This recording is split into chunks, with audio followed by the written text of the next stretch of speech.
Masechet Chagiga, Daf Kafalef. Alors, on avait vu dans la Mishnah, ce nouveau Pérec, qu'il y avait 11 dynimes qui prouvaient que les korbanot étaient plus chamourim au niveau de la tahara que la trouma. Alors, l'Agmara veut savoir. Bakodesh maïta amalo. Pourquoi, à propos du premier dîne où on avait dit de tremper les kelim un dans l'autre, ça marche pour la trouma, mais pas pour kodashim, qu'il faut les tremper séparément. Pourquoi on ne peut pas les tremper ensemble? Amarabila, mipne shekvedo shel keli chotzet. Parce que le poids qui est dans le keli intérieur va toucher donc le keli extérieur et il va avoir donc chatzitza, l'eau va pas pouvoir pénétrer partout. Ve'amide sefa mishum chatzitza, recha lav mishum chatzitza.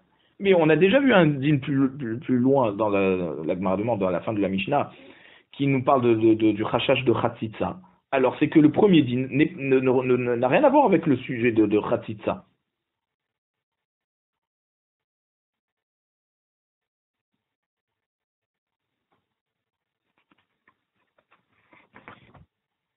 Alors la Gemara nous dit des katane sefa. Voici que la sefa nous dit, donc on amène le cas, velo ki midata kodesh midata truma, sheba kodesh matir ou menagev ou matbil, ve'acharkar kosher, ou batruma kosher ve'acharkar matbil. On avait dit que si on avait un vêtement qui avait un pan de vêtement attaché, d'accord, eh ben il fallait défaire, tremper, donc défaire et s'assurer que ça soit sec, ensuite le tremper et ensuite seulement l'attacher. Eh ben alors que pour la trouma, on peut carrément l'attacher et ensuite le tremper tel quel.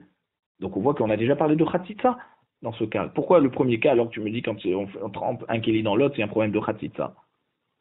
Recha, vesefa, mishum chatzitza. La Gemara nous dit effectivement, la recha et la sefa, dans ces deux cas, on parle de chatzitza. Utricha, on a besoin d'enseigner quand même ces deux cas. Si on avait amené que le premier cas, qu'on n'a pas le droit de tremper un keli dans un autre keli, lorsque c'est pour manger des korbanot dedans, à cause de la chatzitza, ava amina hainu ta'ama de la kodesh lo, mishum kvedo shel keli deika. Pourquoi on interdit pour kodesh? Parce qu'il y a le poids du keli à l'intérieur. Donc c'est vrai qu'il y a le poids qui est plus lourd sur celui qui est le keli extérieur, et donc il ne va pas avoir de l'eau qui va entrer de partout. Aval sefa, mais à propos du nœud dans le vêtement, deleka kvedo shel keli, il n'y a pas de poids en plus sur le vêtement. C'est le même vêtement, simplement il est attaché. Ema, la kodesh namilo avec chatzitza. Peut-être qu'on aurait dit, alors dans ce cas, même ce vêtement, si c'est pour se rendre tahor et pouvoir manger des korbanot, il n'y a pas de chatzitza. L'eau va pénétrer. C'est le même keli, c'est le même vêtement. Il n'y a pas un keli dans l'autre, le poids de l'un qui alourdit l'autre. Viyashmeinan sefa. Si on avait amené que le cas de la sefa, avamina, alors j'aurais dit, hainu ta'ama de la kodesh lo. Je comprends pourquoi pour pouvoir manger des korbanot, c'est pas assez tahor. Parce que quand il y a un nœud attaché au vêtement, pourquoi? On tourne la page, Mishum de Kitra Bemaya Ahadukemi Hadak. Parce que le nœud, lorsqu'il est dans l'eau, il serre encore plus fort. Donc c'est pour ça que l'eau ne va pas bien pénétrer. Aval Recha, mais dans le premier cas, c'est un keli dans l'autre, mais ils ne sont pas attachés. Des Maya, Akpouye, Makpoule, les Mana. Ça veut dire que l'eau va élever un petit peu le keli à l'intérieur, de manière à ce que le keli qui contient ce premier keli, va pouvoir lui aussi avoir de l'eau de partout. Et donc là, dans ce cas, il n'y aurait pas chatzitza, et donc c'est pour ça qu'on a donc amené les deux cas. Un cas où on parle d'une attache, et l'autre cas où on parle du poids d'un keli dans un autre keli. Donc c'est deux cas différents. Rabbi Ila, qui nous dit qu'on ne trempe pas le keli dans un autre keli pour kodashim, à cause de chatzitza, l'état armé, lui il a sa chita. De Amar Rabbi Ila, Amar Rabbi Hanina bar Papa, Rabbi Ila a dit au nom de Rabbi Hanina bar Papa, Eser ma'alot shanukan. Il y a 10 ma'alot du Kodesh par rapport à la Trouma qu'on a enseigné ici. Donc lui il ne dit pas qu'il y en a 11, il dit qu'il y en a 10. Donc effectivement, ces deux cas parlent de chatzitza. Et Rabbi Ila continue.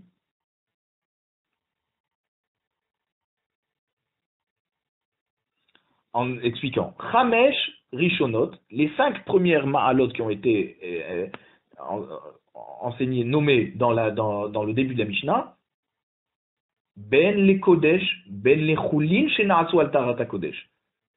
Donc ces ma'alot, elles sont autant pour, si on veut manger des korbanot, ou on veut manger des Chulin qui ont été faits sur Taharat HaKodesh. Donc si on fait attention à Choulim, comme pour si c'était des korbanot. Acharonot, les 5 cas suivants, les Kodesh. Alors c'est seulement pour Kodesh. Aval lo les Choulim shenasu al Taharat HaKodesh. Ce n'est pas donc des Chumrot qu'on va faire aussi pour du Choulim qui a été al Taharat HaKodesh. Et il explique. Maïta Ama. Pourquoi il y a cette différence? Chamesh Kamaïta, les 5 premiers cas, des Hit, les Houd, des Rara, des Tum'a, Mideoraita. Parce qu'ici, il y a un chachage de Tum'a Minatora. Si on ne fait pas attention à la Tahara, alors le Ma'achal risque d'être, l'aliment risque d'être tamé Min HaTorah.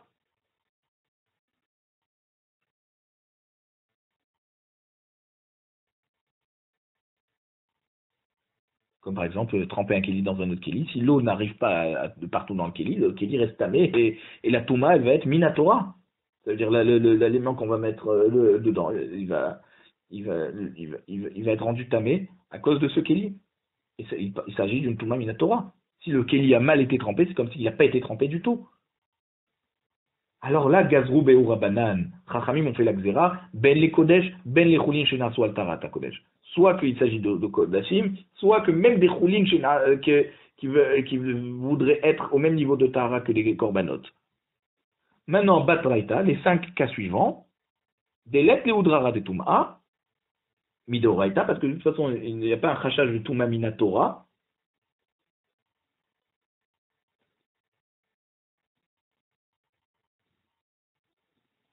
À propos de Shlishi la Tum'a, Révi la Tum'a, ou s'il a une main tamée, est-ce qu'il doit tremper les deux ou pas? Ça fait des khumrot de Chachamim.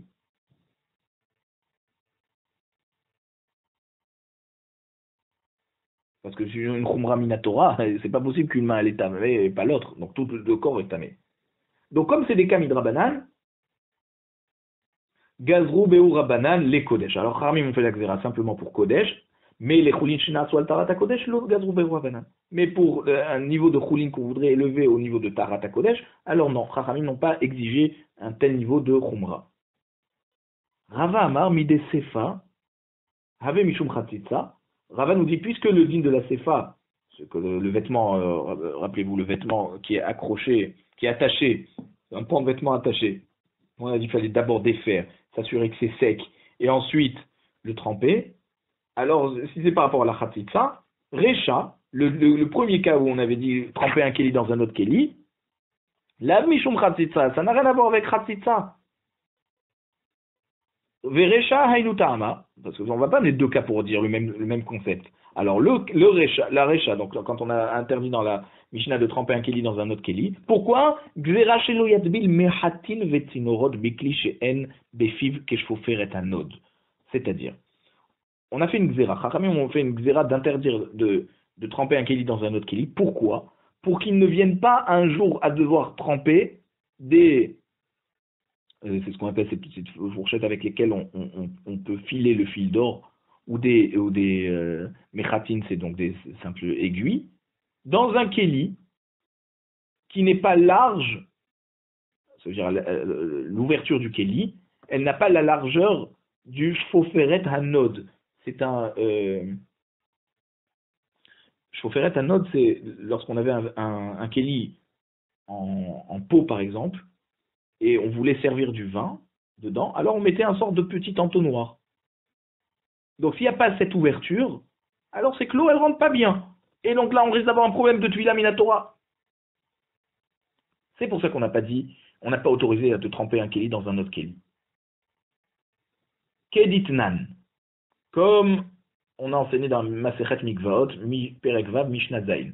Aeruv Mikvaot, c'est donc lorsqu'on a un mikvé qui est manquant, il n'a pas 40 CA.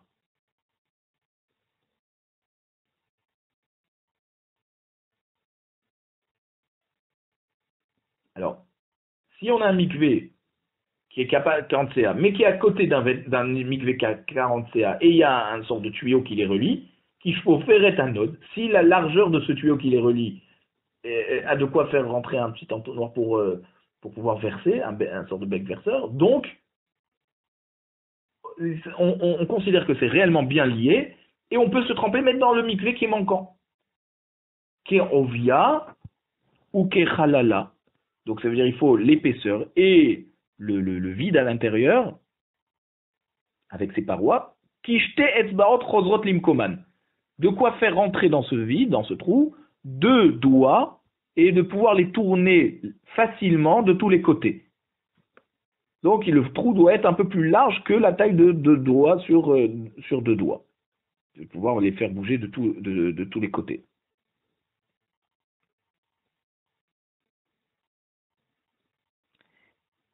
Et le Meiri explique qu'il ne s'agit pas de pouces, ça doit être des index. L'index est le majeur qu'on utilise et qu'on peut les tourner des deux côtés. Et il y en a, le Beth Yosef ramène des avis qui disent, d'après certains Rishonim, que non, ça peut être deux index, pas forcément l'index et le majeur de la même main, mais 2 index à un côté de l'autre qui pourraient servir de pouvoir mesurer. Et le Keilot Yaakov, dans Ilchot Mikvot, il nous dit que s'il y a 5 cm, c'est qu'on a le bon shiur. Mais comme un peu moins, c'est encore le shiur, mais on ne sait pas de combien, alors on a dit 5 cm, c'est la taille qu'il faut pour pouvoir relier ces 2 mikvaot.